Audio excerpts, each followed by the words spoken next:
Hello everyone, and welcome to our new webinar. It's held and organized by System Verification.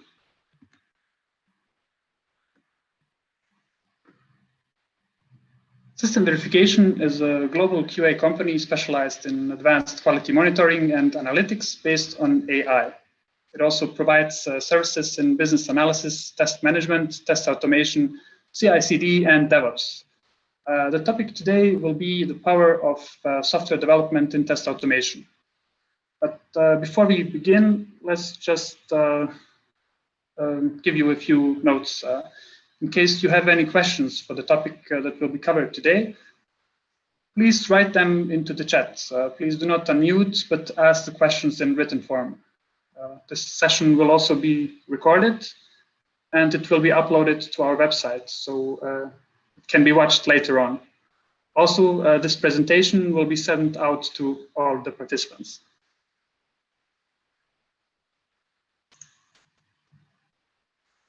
So let's start with some interesting information regarding system verification.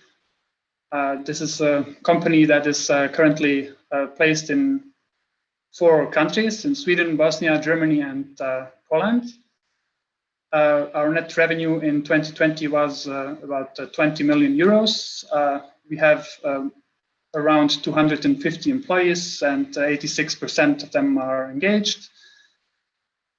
And satisfied, we have 93% of the customers satisfied with our work, and we are already 19 years in business. So, the presenters today are my colleague Deznisa and me, Harun. Hello everyone, thank you for joining to our webinar. I'm Deznisa, and I have worked in software development world for 5-6 years now as a software engineer, and I had opportunity to work on various business enterprise solutions and perform different roles in the software development life cycle. This year, I have joined to the system verification family, and currently I'm supporting the automated material handling process. Once more, thank you everyone for joining to our event, so we can share our experience and ideas together. As for me, my name is Harun Medar, and I am now a bit more than 7 years in the quality assurance world.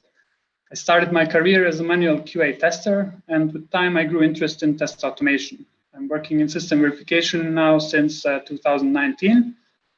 Through the years, I had a chance to work on a multitude of different projects and watch them from different angles. There I collected valuable experience, and some of it I will happily share with you today. So, one more thing before we start. As you will see, we will cover a lot of interesting topics today, and our intent with this webinar is not to dive too deep into all of these, but rather just to show you some ideas and concepts and give you a glimpse of what exists out there. Who knows, maybe you will find something useful and applicable to your projects. And one more thing, no matter if you are a test automation engineer, a test manager, or if you are just interested in quality assurance, in this webinar, there will be something for everyone. So having said all of that, let's begin. So today we are talking about software development in test automation. We will start with how testing became actually automated. What are the challenges to such a shift? That such a shift produced, and 2 ways of handling these challenges. Then Deznisa will show you how good practices from software development world can actually help to construct a powerful framework. And then I will show you how we can extend such a framework so that even team members with no experience in software development can also make use of it and write some automated test cases. And then we will have a conclusion, and in the end, the Q&A. So, the rise of software. Over the last decade, software became an integral part of our daily life. So the quality of this software is directly impacting the quality of our life. Therefore, software quality is a must. If the product has no quality, soon it will be replaced by a product that does have quality. So a good way to ensure this quality is test automation. I mean, that's known, but one must have in mind that technology is advancing very fast and software development is rapidly evolving, and with its test automation is evolving as well. But how did it evolve? In the beginning, it really was all manual. With time, the number of regression tests increased and we had to execute them manually over and over again. This was a repetitive and, to be honest, boring task. So it was also time-consuming and expensive. So people took notice of this and began to search for ways to overcome these issues. We tried it, as you can see, first with recording steps and then playing them. And although this method has found some success, for a long time it did not, and it took some time for it to really function, because we often need codes as an addition to this record and play in order to have actually useful framework. So this, as I mentioned, code brings us to the next stage, and this is actually, we can use code to automate code. I mean, to test code, but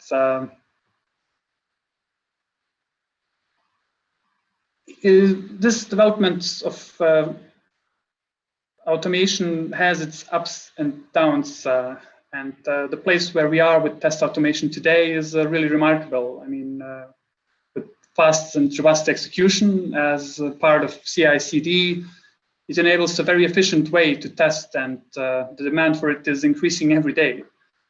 So what's funny is that today test automation is also software development, and we write codes to test codes. Maybe someone should write code to test this code, and so on. I mean, anyways, test automation is now a thing. We just have to bring everyone on board, and we will develop our own automated test cases, and everyone will be happy. Well, it's not that easy. For example, we have personnel that understands the business logic very well, but they do not know how to code and do not want to learn it. So what can we do? We can't really push people to learn how to code. So that's the next challenge that appeared. We basically solved one challenge in the boring repetitive task challenge, and now we have another one. It's the people should somehow automate the challenge. We have more approaches to tackle this challenge, but today we will mention two of them. So what can we do? We can either find people that know how to code and let them take care of the test automation, or we have personnel that does not know how to code, and somehow we can enable them to write these test cases. What's interesting is that best practices of software development are helpful for both of these solutions or approaches. How so? Well, let's take a look into the first path. If we want people that want to code, one of the questions is how much software development knowledge is enough to perform test automation? I would say it depends on the project. For example, if I'm working on a small project where one QA is enough, might not need too much coding skills. But the problem is that what happens if this project gets bigger all of a sudden, and now I'm working with multiple people. I want the code to be understandable now. I want the ability to adjust to new requirements and to do it as easy as possible. And I need to know how to do it, how to code this. And over time, software development has defined some very strong practices and guidelines on how to develop code. And my colleague Deznisa will take over from here and show you how some of the best practices in software development can actually be utilized in test automation. Thank you, Harun.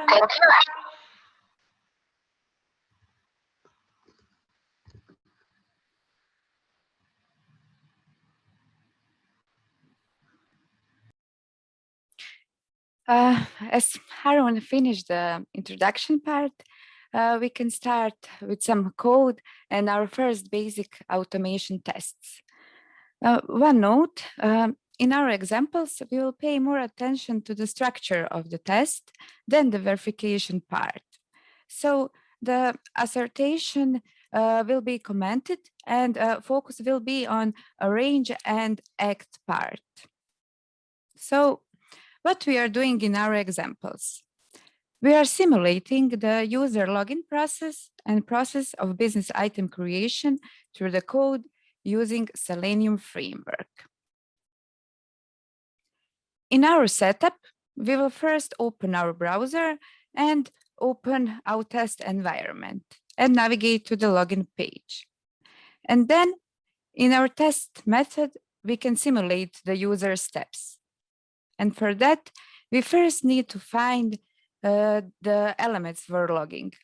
Those are username and password field and login button.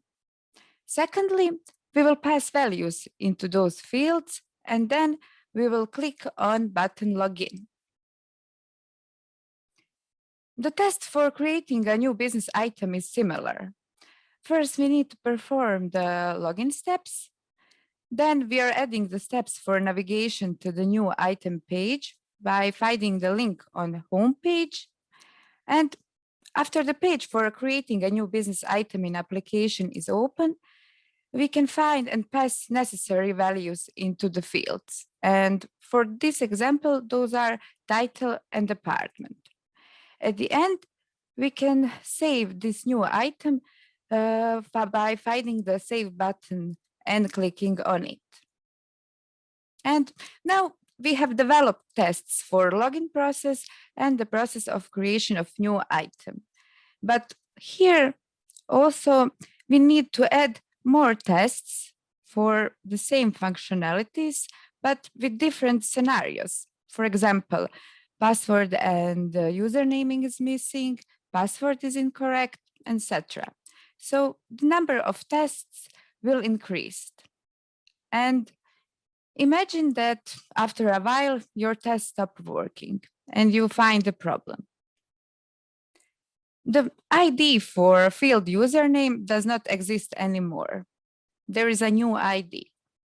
And okay, that seems easy. Just find the test that is using this element and change it.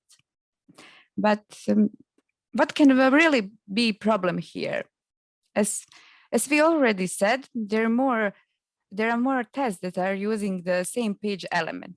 And with any change in that element, you need to change all those tests. And this is time consuming and hard to maintain. So here we see there is a need to introduce something useful in reducing this code duplication and then can improve the test case maintenance. Here is the moment where page object model jumps in. Page object model is a pattern in Selenium that creates an object repository for storing all web elements and provides the methods on those elements. In page object model, consider each web page of an application as a class file. Okay, we will now create a login page class, and then each class file will contain only corresponding web page elements. So we will implement elements here for the login. And those are username and password field and login button. And then we will implement methods that we need so we can manipulate with these elements. For now, those are enter username and enter password, so we can pass the values into the fields, and the login method to click on login button. And now our test method is changing. We can see that we don't manipulate web elements in test directly anymore. Instead, we are creating page objects and calling its method to perform action on element. And the same thing we are doing with the create new item test. First, we will perform the login steps. Second, we are creating the home page so we can navigate to the new item page. And then we are creating the new item page and calling its methods. Enter title, enter department, and save. In this way, we have only one place for every web element where we can change its definition or action. And okay, now assignment to change the ID for username should be easy and not time consuming. Great. But let's now imagine a new real situation. There is a change request in the process create new item.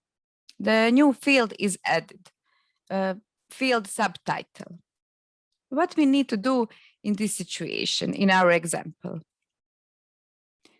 We are adding this element in the new item page class, and we are adding the method entered subtitle so we can pass the necessary value. And what we need to do in our tests, we are adding calling this method enter subtitle. But we need to find all tests that are using this flow, this business scenario, and update them with this change request. Are we in same trouble again? Again, we have the issue with duplication of code and its maintenance. Can we resolve this? Well, let's try to encapsulate interaction logic inside step methods. And that means group all steps which represent one business process, flow, in one method. What are we doing in our example? We will encapsulate steps for login process in one method called login in our login page class. And also we will encapsulate steps for create new item into create new item method. This method will be in the new item page. And now our test implementation is changed. And now in test, we are using these methods that represent the business flow. And this way, the UI interaction for each functionality are grouped in one place, making them easier to maintain and making the test code easier to understand. And now if we have changes in elements or business flow, there is only one place to update. So we resolve easy also this change request. But let's analyze a little bit more this create new item test and check if there's a more space for improvement. We know when the login process is finished, the application itself navigates us to the home page. And in test, we are creating home page. And also, when we click on link create new item on home page, application navigates us to the new page in browser. But let's reflect this in our code in different manner. The result of the login method can be our home page object, that is a result of click login action. And also the result of open new item page is new item page, and that is the result of this click of user. So in our new implementation, instead of creating the all object in test, we can now, after using the login method, assign this code to a new instance of the home page, or we can continue calling home page methods. And the same thing, it is by calling the open new item. This approach is known as page navigation, and it's just a neat way of moving between classes in your code as you move between pages on the application that you are testing. As we can see, our test now is more readable and easier to understand, and can also help developers and new members in the team how application interacts between the functionalities. Okay, we saw now how page object model help us to have more maintainable test framework. But let's also check what else can be used in test and how. We are using WebDriver. We can use logger classes for logging the exceptions and information during the execution of the tests. Some helper classes like Excel helper or database reader, configuration classes that have configuration values that are configurable and should be added in the config or settings file. I now want to show you a simple example of login test using logger class.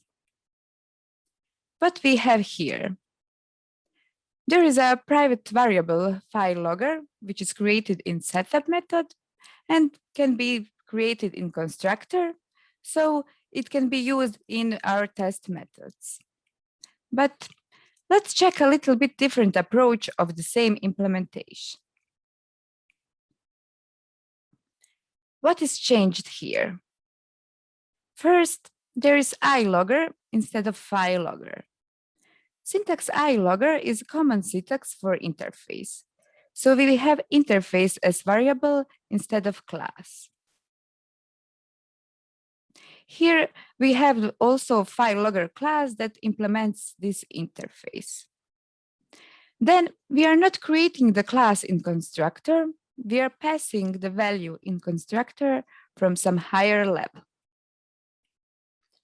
To have better understanding what is done in this second approach of the implementation, we will introduce some principles.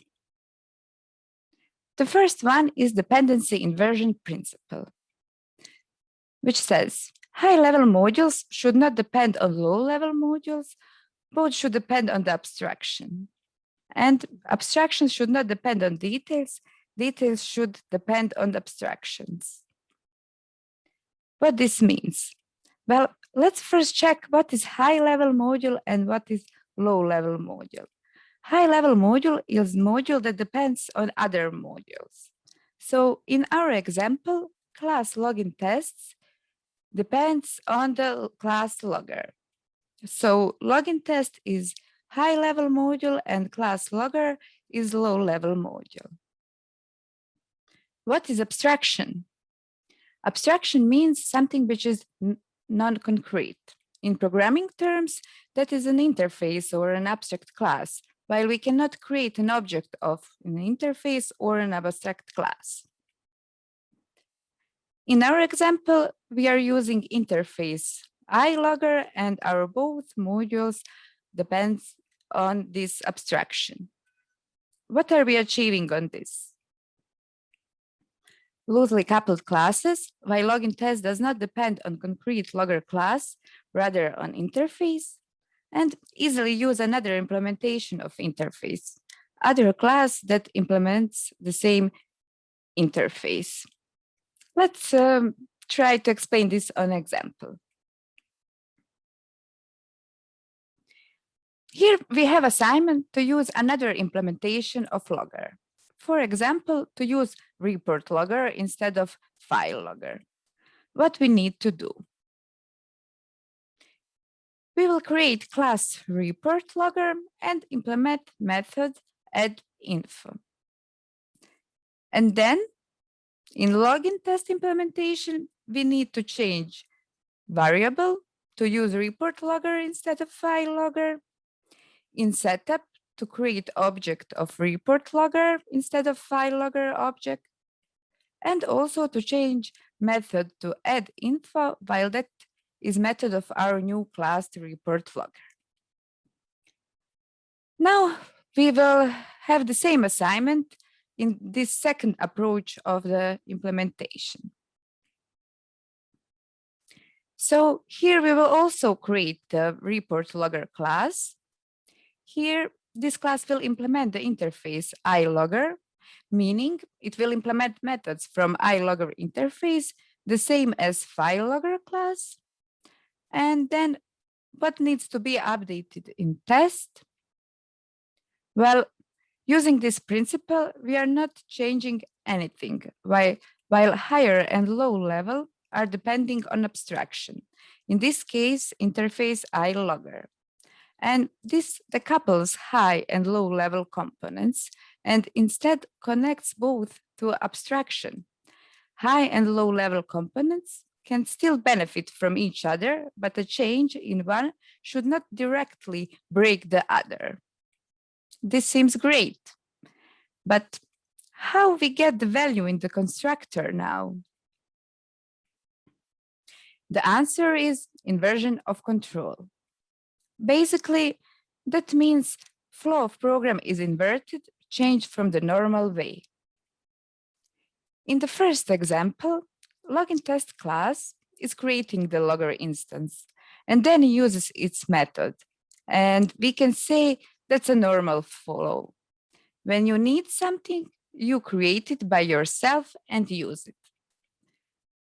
In the second approach, login test class is not manipulating with the creation of logger and does not have the control of creating the logger. So the normal flow is inverted by passing the logger. There are different patterns implementing this principle. Here we will continue with dependency injection. Means that rather than creating the object that you need, transfer that task of creating the object to somebody else and then inject it.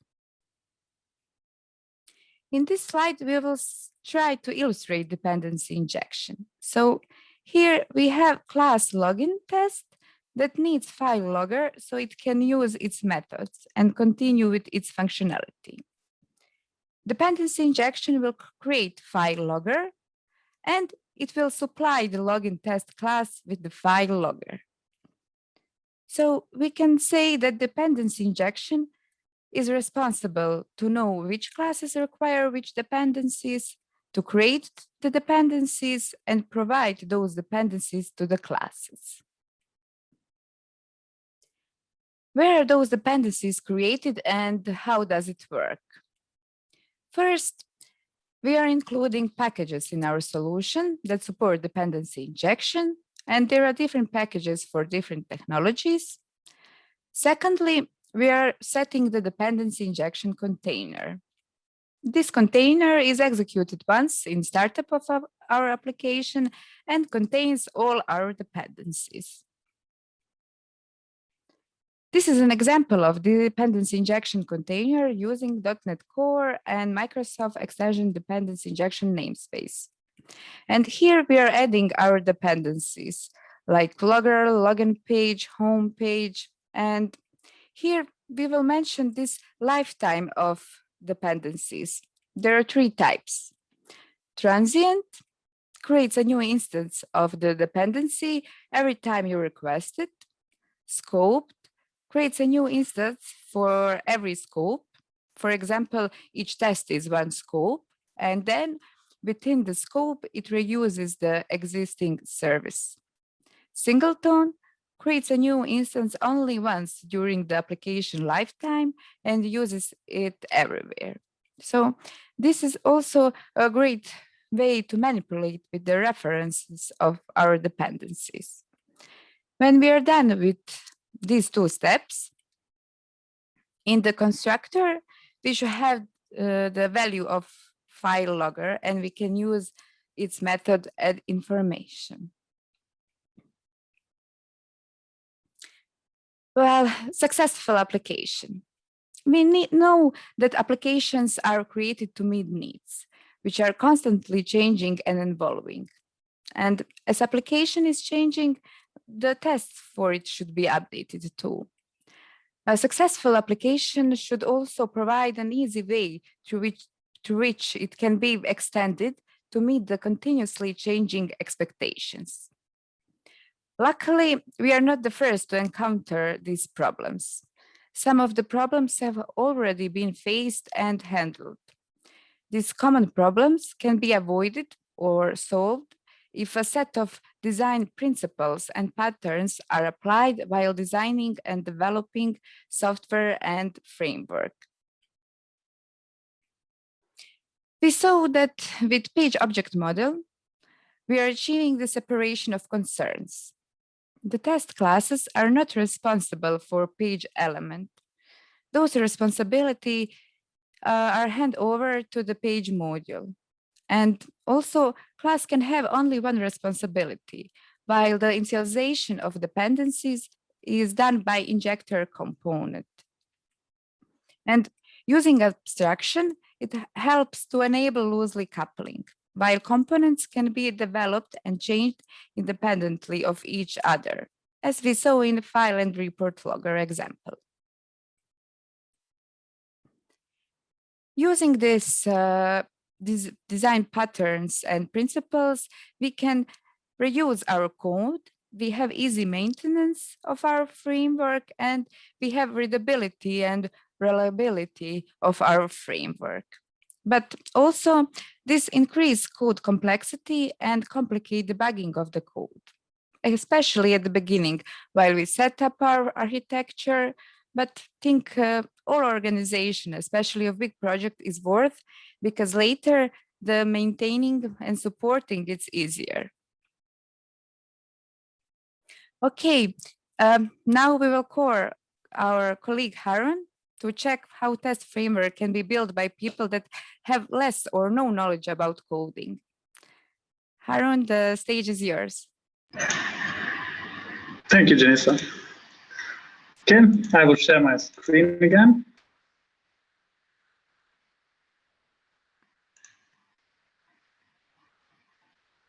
Great, it should be up. So, where were we? To conclude the things that Deznisa just said, if you're working on a smaller project, basic development skills will be enough. But you actually never know if the project will start to grow, and they usually do. And for bigger projects with several test automation engineers included, we would recommend having more knowledge of software development and adhere to the best practices, as these would play a significant role in constructing a robust, flexible, maintainable, and scalable framework.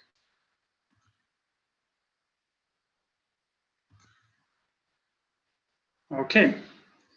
The thing is that all of this comes with an assumption, and this assumption is that we can actually find people with software development skills, and we all know that these are in high demand. So it's not only that they're in high demand, but also that people that want to develop codes, they often do not want to develop codes for testing. And on the other side, people who do want to test, they often do not want to code. So in reality, there is only a small intersect between people that want to test and people that want to code. This information, we can conclude that something that we all know. We have a lack of people in relevant skills on the market, and if we are not able to find skillful people, we have a problem.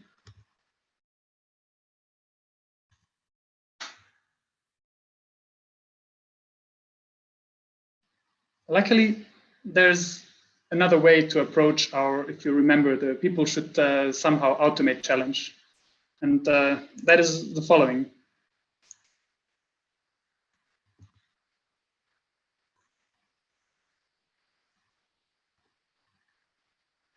We want to enable people to automate test cases. It doesn't matter if they know to code or not. It would be great if they can just automate the test cases. So people recognize this issue, and the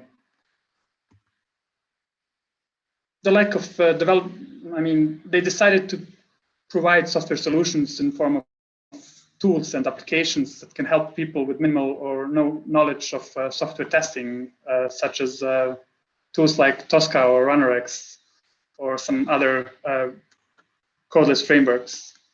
These have found some success lately. But there are some downsides here, and the downsides is that the licenses for these can be expensive, and you are dependent on third parties. So that's one thing that we could do, but there's another one. And first of all, we could use open source tools, or we can build something on our own. For such an approach, we would only need a small number of test automation engineers, and the rest could be done by people that have little to no knowledge of coding. Let me show you what I mean. I will just stop my presentation for a second, and let's write a test case together. Just switch over this page that we're going to use for the test case. It's our system verification web page. So let's say that we'll use a simple scenario to write. The scenario will go as follows. Let's say that you liked what you heard so far from us and from system verification, and you're interested in some job offers that we have. So what you would like to do is to click on the careers button, drop down, and then select our jobs. Okay, great, we have something here, interesting. You would scroll a little bit down to see what open positions we currently have. And let's say that you're interested in the places near Bonn and Frankfurt. And here are some job offers that are currently available. You are interested in this one for software development engineer and test in the region of Bonn, Frankfurt. And of course, this page now is in German. So let's just scroll a little bit more down. Here we have the ability to apply for this position. And we have this form. And for our tests, we want to ensure once we arrive here that this form has popped up and that we can see this first name. So that would be our test case. Let me now, the thing that we want to achieve in the end. Let me now open my Visual Studio Code. And here we are on a blank page. And let's say we want to start writing a test case. So what did we say? We want first that our page is open. So let's say given website is open. Oh, look, it already recommends me this sentence. Let's say, okay, I want this sentence. It's nice. And then the user had to click on careers, right? Again, we have this sentence somehow as if it's prepared already. We want then, when we open this, the user again clicks on our jobs, and we say we want to scroll down, and the user have this possibility also here. It's like magic. What do we want to scroll on? I think this sentence, we have open positions because we are interested in this positions. And next one would be the user clicks on the curious text. Then in the drop-down, under the drop-down, something. What was our drop-down? There was something like filter by location. And we wanted Bonn, Frankfurt. Okay, we could continue with writing this test, but as you can already guess, I have these steps already prepared, so I will just copy them over here. I've also added 2 breakpoints just for explaining purposes. So this is our test case. We want in the end to test if the first name is displayed. So let us execute this one.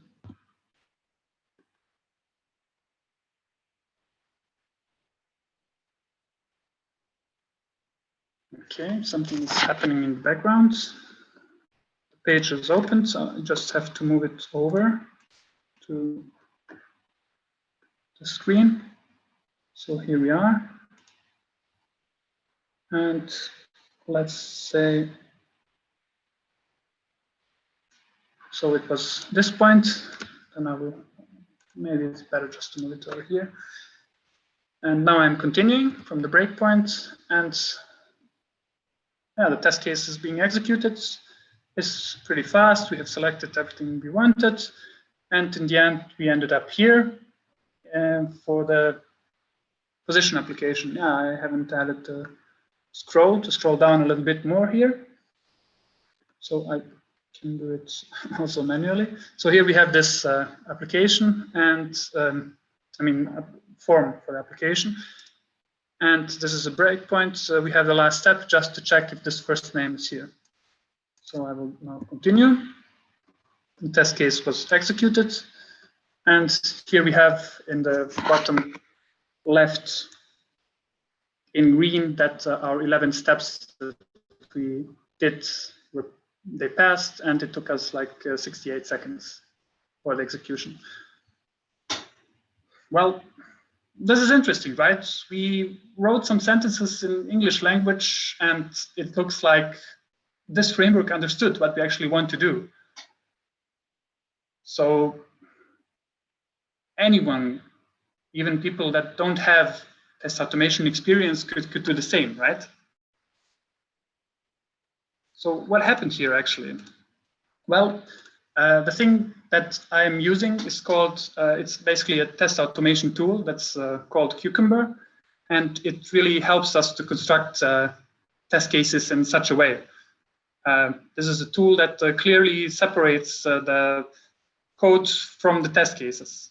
And for the lack of time, I won't stop any longer on Cucumber. And if you're interested in it, I encourage you really to take a look in the internet, because there's really a lot of interesting and useful information out there.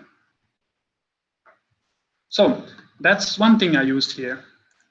There is code behind the scene, and these are only some sentences that we can use. It's not like we can write whatever we want here. These sentences have been defined. Before we continue with the question, I would also like to mention another tool that I'm using, and it is helping me when I want to write a specific sentence.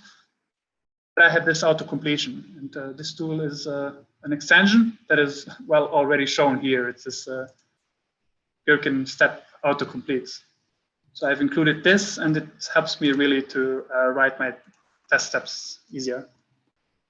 So this is also an interesting tool that can be used. So the next question would be, okay, that's great. I can use English language. I can use some sentences, but what sentences can I use, and how do they actually work? I mean, if I'm new to this, I have no idea how this works. So how can I understand it? Well, glad you asked. There's another tool that's really interesting, and I will show you this one as well. It's called JSDoc. So what I did here is I just downloaded this tool, and I opened it in Visual Studio Code. I looked for the command line I need to enter in order to do something. And what exactly I'm doing is I'm generating documentation.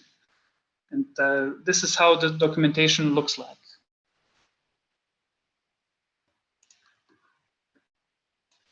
Okay, here it is. So it's a web page. I have opened it, and I have some information regarding some general elements. And it says that this is test blocks for control of general elements on the page, how this module can be used, and some useful information. Then we have different sentences that we can use with the description, with an example, and with the screenshots, what exactly is happening. So here we have a sentence that says, then is under a text, the text, specific text displayed. It verifies if a text below a given reference is displayed. For example, is under a strategic QA partner, the text by using best practices QA methods and AI insights, we help our clients deliver great end user experience displayed. Okay, that means we have this reference text, strategic QA partner, it's here on the left, and we have the text a little bit more below that. But in the screenshot, it's obvious what we are looking for. Then we have the two properties defined that are used. We have two variables, the reference text and the text that should be displayed. Another example here, without this reference part. So is the text displayed or not displayed? It verifies two possibilities. For example, is the text automated and smart displayed? Of course, in the screenshot here, we can see automated and smart.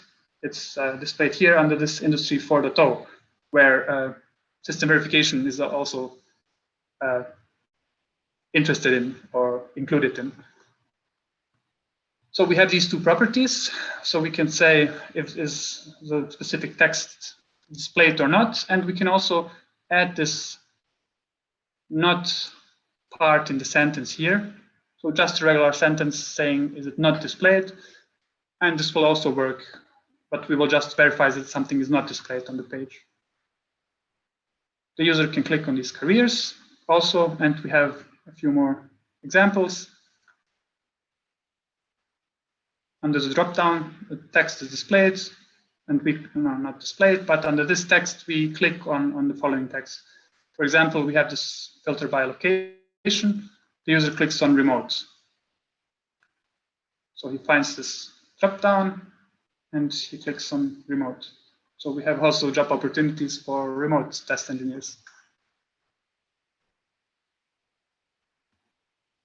We can also scroll to a specific text that we are interested in. Like you just saw in my example. And here, let's say we want to scroll. On the right, we have an indication that it has been scrolled to this responsibility and respect text. Okay, so obviously now we have some documentation that could be useful for people that want to use this framework, right? We have examples, we have a well-explained way of using these steps. So, but where did it all come from? Basically, now we are going to show you what happens behind the scene. So if I navigate to the code, we will see something here that a lot of software developers are not a fan of. We'll see that a lot of green is here, which means that a lot of comments are added to these steps. And really, to get this approach, to get this idea that we are talking about here, we really need to pay close attention to the comments, because these comments are being used to this JS doc to auto-generate the documentation. Here you can see, for example, that we are trying to find an image with this element2 PNG. And the good thing here is that this documentation is all taken care of in one place. And the person who is actually defining and writing these methods, he's also documenting it. And there's no better person to do that, basically. Okay, so now we have an interesting approach, right? Where we can basically use sentences in English language. We can communicate with the rest of the team what sentences they can use. And now we're set up and ready to write automation test cases, even though we don't know how to code. Okay, then we can go back to the presentation.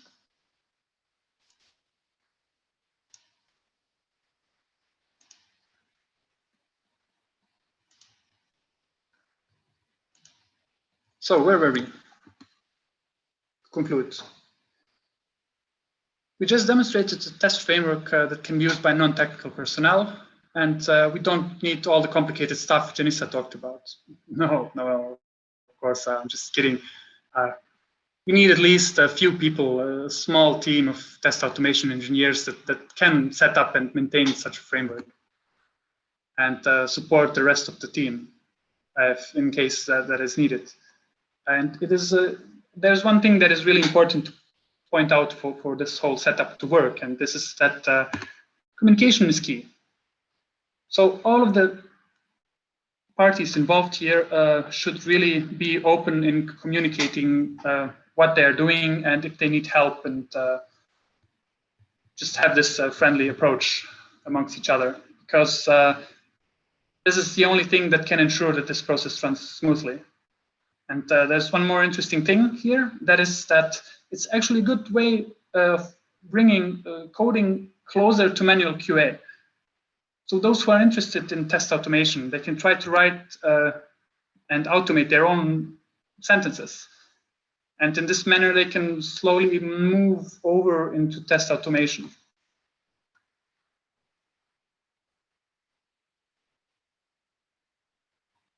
Okay, I did not want to go deeper into Cucumber or Doc.js that I've been using, because these are just a few examples of many practices, tools, and ideas out there. Currently, there's really a lot happening in the QA world, and with today top trends such as microservices in the cloud and the related contract testing, artificial intelligence that is being used to write self-healing automation code. There's really an ever-expanding universe, and it's up for exploration.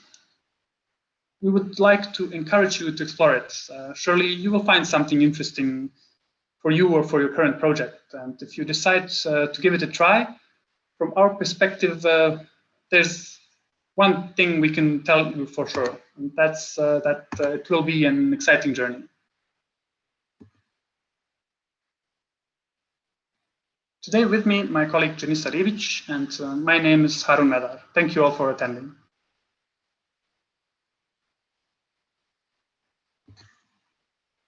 Okay, that would be our presentation, and let's see if there are any questions.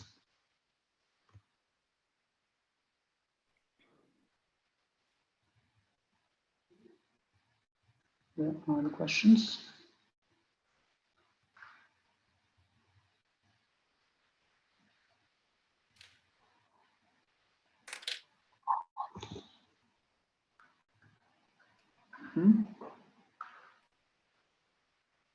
So the login, okay, this is a question, I guess, for you, Deznisa.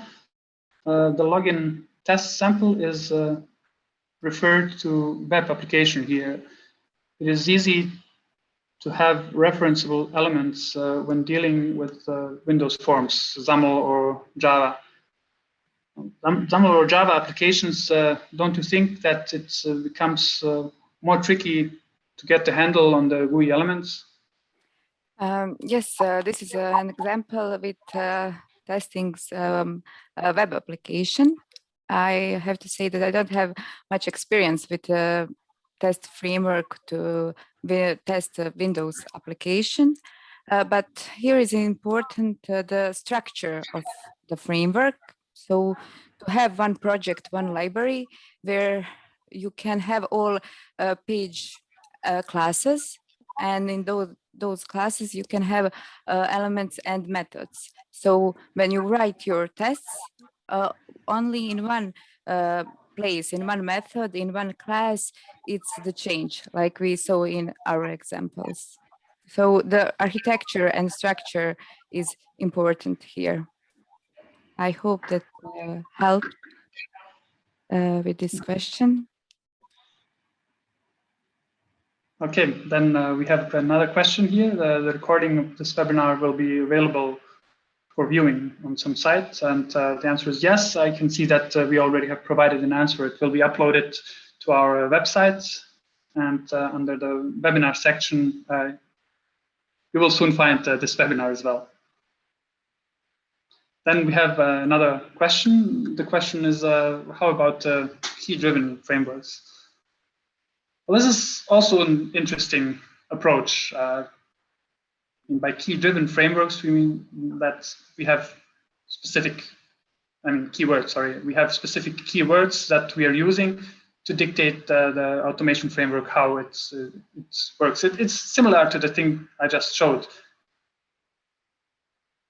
I guess it's also viable. It's pretty similar. It's just communication that is important, and the keywords people have to understand how to use it. This is, in my opinion, the biggest challenge. They have to know how to use specific sentences, or in this case, keywords. And the other thing is it has to be, they have to show the willingness to actually do this. Because if people are not interested in such a framework, it can be really hard to get them on board. So I hope this answers your question. Okay, looks like there are no more questions. In that case, I will switch one more time to the presentation. Well, there are no more questions, but at least not for now. If you come up with any question regarding any of these topics we have covered today, or anything else, if you would just like to have a small chat with us and share some of your experience, we would really love that. So maybe you have an interesting topic you would like to hear more about. We can include it in our next webinar. So please feel free to contact us whenever you like. And with that, I would conclude today's webinar. So thank you once again for joining, and we wish you a pleasant rest of the day. See you. Bye. Okay, Harun, we have one more question. Sorry. Yep, you were sharing the screen, so.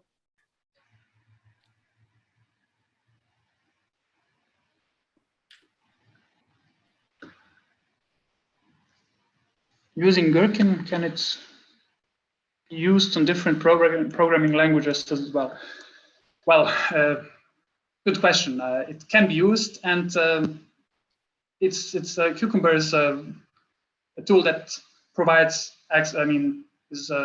We can use Gherkin. It uses the Gherkin syntax, but there are also other tools like SpecFlow that are also using this key-driven approach, keyword-driven approach, and I would say yes. We can use it in C#, in Java, you just saw me using it with Visual Studio Code, so with TypeScript.